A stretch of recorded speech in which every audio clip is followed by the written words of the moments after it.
Em nome do Pai, e do Filho, e do Espírito Santo. Amém.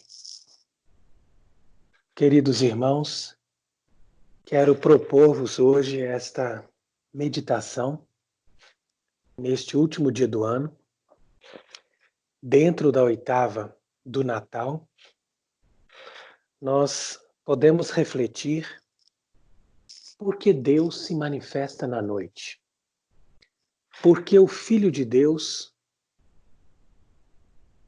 nasceu exatamente no meio da noite. No meio do curso da noite, quer dizer, ali exatamente meia-noite, quando tudo está na escuridão, brilha a luz. Então isso é uma referência da passagem de Isaías que nós lemos na noite do Natal.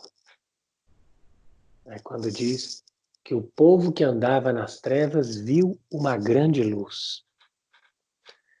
Então, a partir dessa passagem do profeta e a partir de muitas outras passagens da Escritura, especialmente do livro dos Salmos, é que eu quero mostrar para você hoje a importância espiritual, quer dizer, o significado místico da noite, da escuridão, como lugar privilegiado da manifestação de Deus.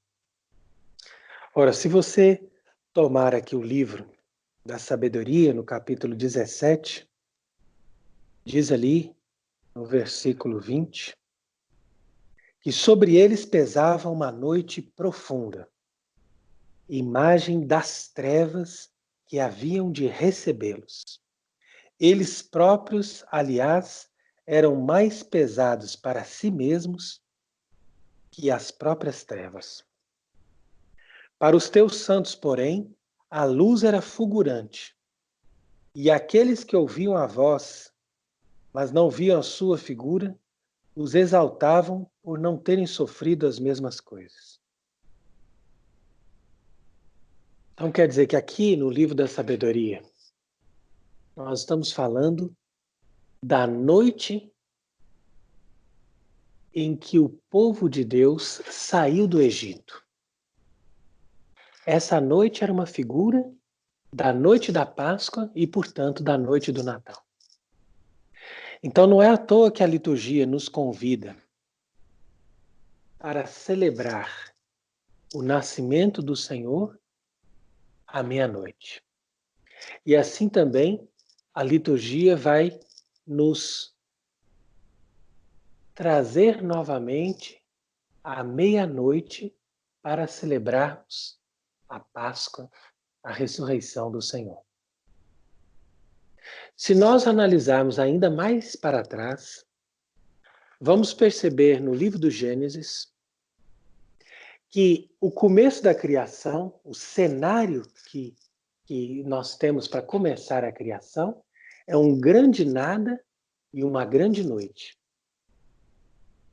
E dentro dessa noite, Deus faz romper a luz.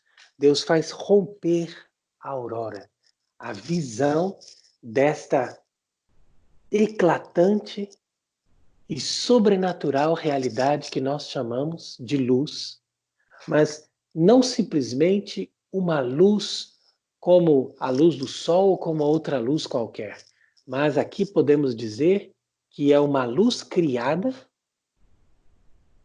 porém, que transmite a graça, que transmite a luz sobrenatural.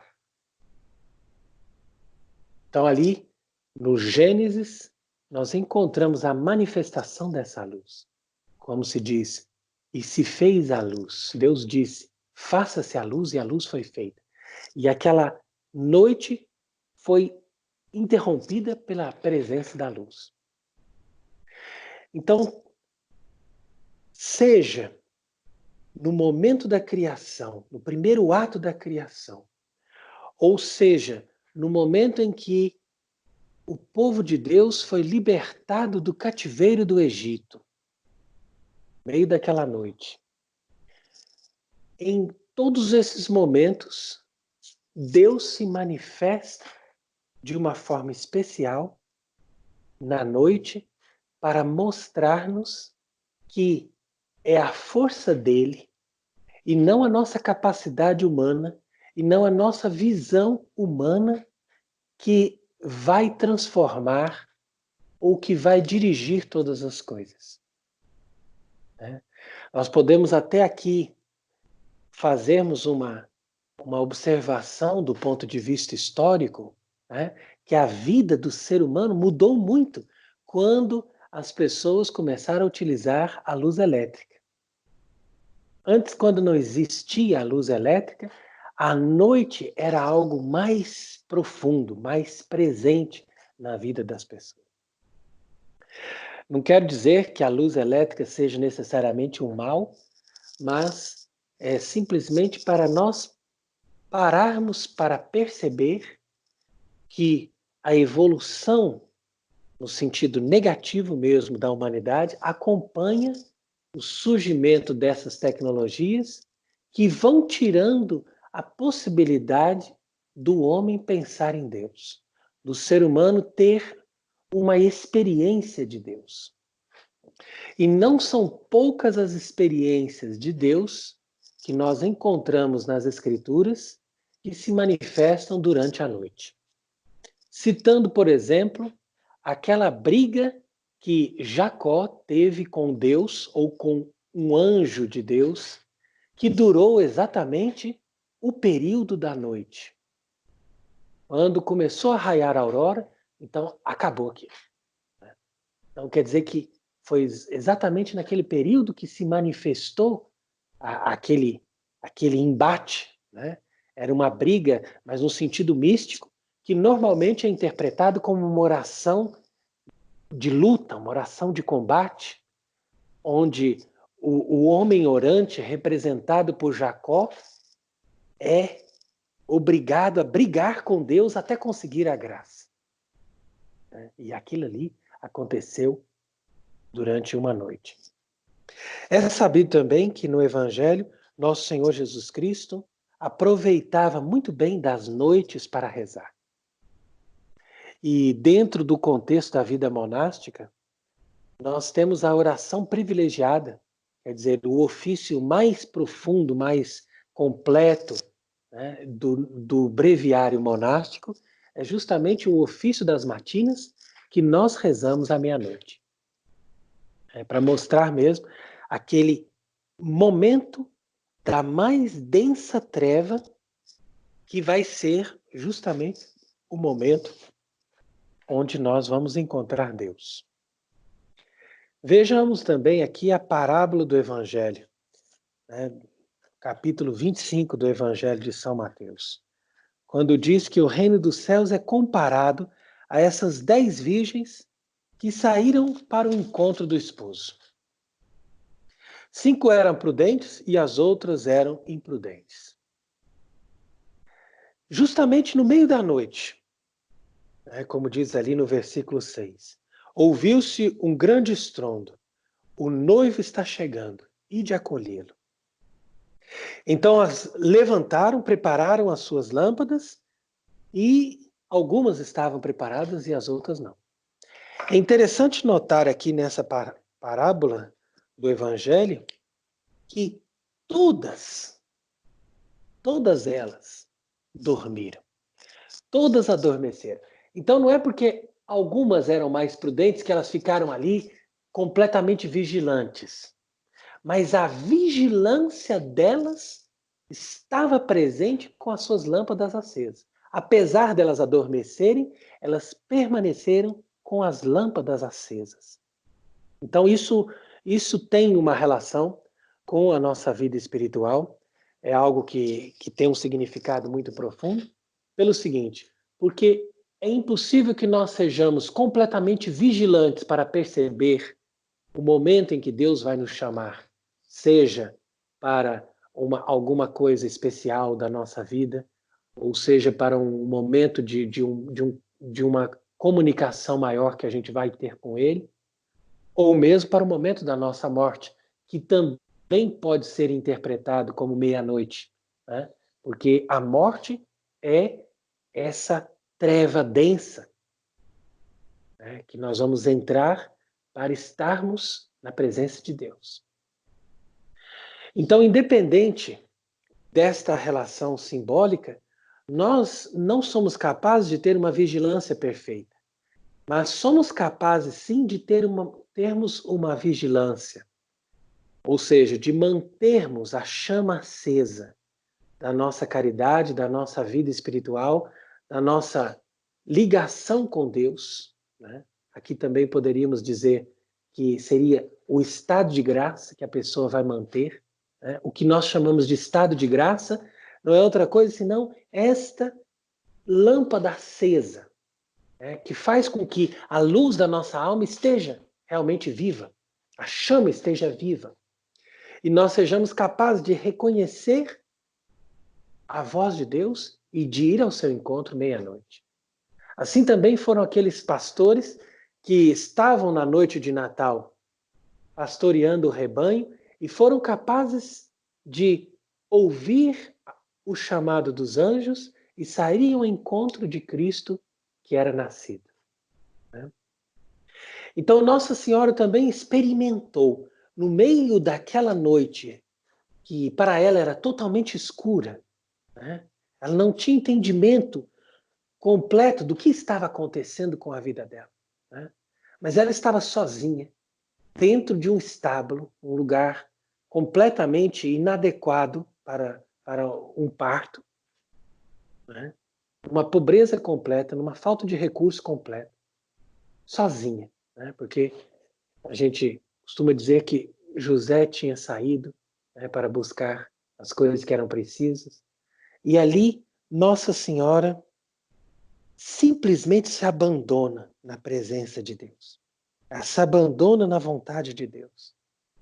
Ela recorda do momento em que ela recebeu o anúncio daquele anjo dizendo: olha, você vai dar à luz um filho. E ela, que era virgem, percebe então que ela começa a ter o sintoma de uma gravidez. Então, dentro dessa estrutura, né, de uma situação completamente improvável de ser compreendida, né, no entendimento humano, é que nós podemos entender ali o momento da noite, né, localizar que existe uma noite não somente externa, mas também interna, ou seja, uma noite no entendimento. E Nossa Senhora se abandona à vontade de Deus, e nesse momento acontece ali a glória, né? Essa luz que resplandece. É o parto virginal. E ali, imediatamente, ela tem o menino nos seus braços. Então vejam como Deus ele faz questão de atuar no nosso momento tenebroso, nosso momento em que não há nenhuma luz em torno de nós, ou seja, nenhum entendimento para justificar, para que a gente consiga perceber o que está acontecendo. Da mesma forma, no meio da noite, o anjo vem a José e diz: José, levanta, toma o menino e sua mãe e foge para o Egito. Então, José se levanta no meio da noite, diz o Evangelho de São Mateus, exatamente para mostrar que ele não tem entendimento. Então, ali, ele simplesmente obedece e ele parte no meio daquela noite. Então, por isso, São João da Cruz, no capítulo 1, justamente do livro que ele escreve, chamado Noite Escura, ele entende, ele nos explica, né, que nesta noite escura começam a entrar as almas quando Deus vai tirando do estado de principiantes, ou seja, do estado daqueles que simplesmente meditam, e começa a adiantar essas almas no estado dos contemplativos, ou seja, aqueles que estão purificados dos sentidos. O que quer dizer isso? São purificados das coisas externas e são capazes de entrar numa verdadeira vida interior. Então Deus faz essas almas entrarem nessa noite, nessa densa escuridão, para eles, a partir dali, conseguirem enxergar, não simplesmente com os olhos ou com a razão humana, mas com a profundidade da fé. Então aqui é que nós percebemos a ação de Deus, que vai ser depois também comentada por São João da Cruz, conforme o Salmo 17, quando diz ali que ao seu redor ele pôs as trevas como véu.